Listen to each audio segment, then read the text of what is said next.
တိမ်တိုက်တွေပြိုရွှေမိုးကညိုငိုတော့မလို့မလေးပြိုမိုးသက်ကလေးတွေတပွဲဝဲကြတယ်လားဝါဆိုထီကလေးတစ်ချောင်းသူဆောင်းခဲ့ကြတယ်လားဝါဆိုလမ်းလေးသေးတိုင်းနန်းလေးထဲမှာမိုးဝင်ခုံတို့နှစ်ယောက်ရဲ့တတ်တာချင်းများနဲ့ပထမဝါဆို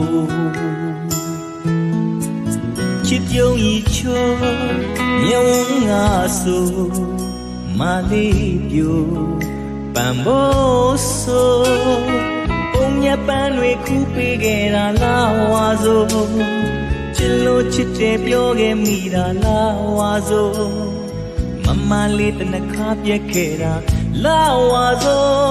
တို့နှစ်ယောက်ရဲ့မိဖြောင်းလို့မရတယ်ပထမဝါဆိုဝါဆို